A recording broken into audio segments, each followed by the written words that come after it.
Bhavnagar triple murder કેસમાં આખરે શૈલેષ ખાંભલાની પ્રેમિકાને કોર્ટમાં રજૂ કરાઈ છે. શું છે સમગ્ર મામલો તેની વિગતે વાત કરશું. નમસ્કાર, હું છું પ્રથમ મોદી, આપ જોઈ રહ્યા છો નિર્ભય ન્યૂઝ.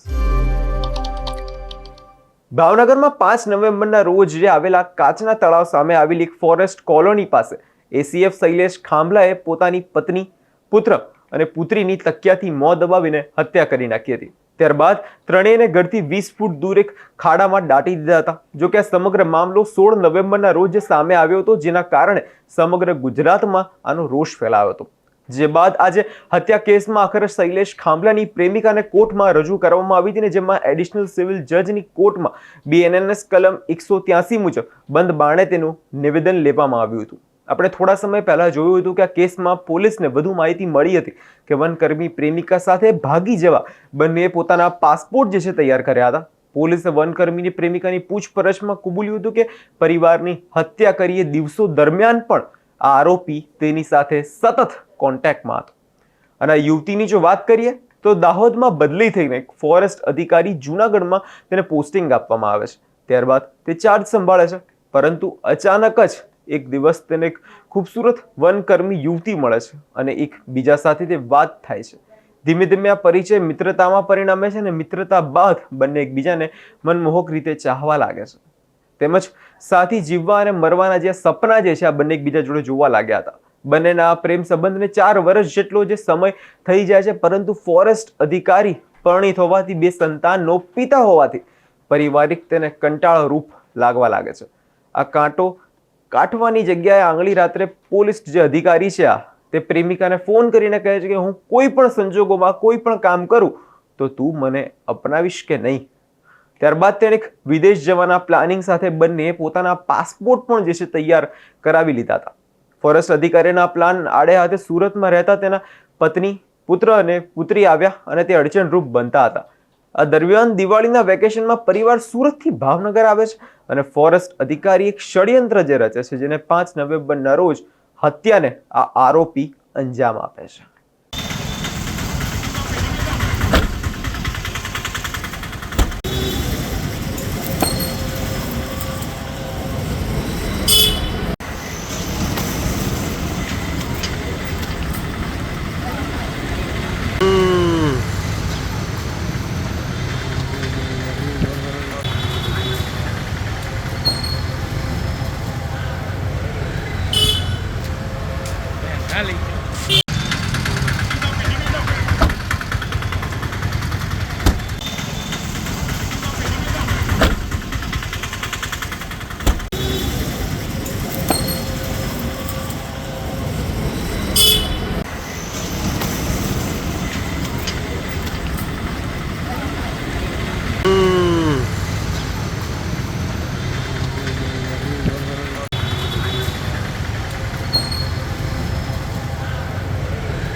પોલીસ આ મામલે વધુ તપાસ માટે 6 ડિસેમ્બરના રોજ શૈલેષ ખાંભલાને નાર્કો એનાલિટિક્સ માટે કોર્ટમાં રજૂ કરવામાં આવ્યો હતો.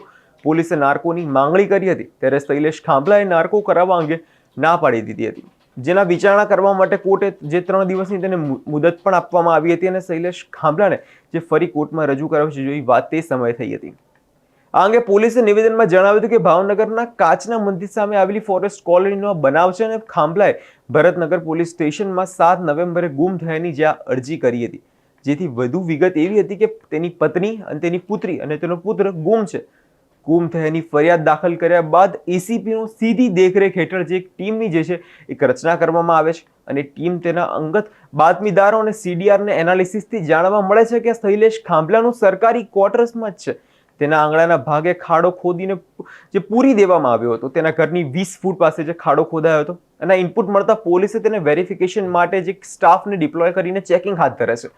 ત્યાં ખાડો ખોદેલો જોવા મળે છે, જેથી જે એક્ઝિક્યુટિવ મેજિસ્ટ્રેટ, સરપંચી પંચો અને વિડીયોગ્રાફી ડોગ સ્કોડ અને એફએસએલ અધિકારીઓ સાથે રાખીને ખોદકામ કરતા જે આ નૈનાબેન, તેમના પત્ની તથા પૃથા અને ભવ્યના જે પુત્ર છે તેમના મૃતદેહ મળ્યા હતા. આ ઘટનામાં પોલીસ દ્વારા જે ક્યારે ચાર્જશીટ દાખલ કરવામાં આવશે તે અંગે પોલીસે કહ્યું તો ગુનામાં 10 વર્ષ કે તેનાથી વધુ ઉપરની જે સજાની જોગવાઈ હોય છે તેમાં 90 દિવસમાં ચાર્જશીટ ફાઇલ કરવાની હોય છે અને તેની ગાઈડલાઈન હોય છે.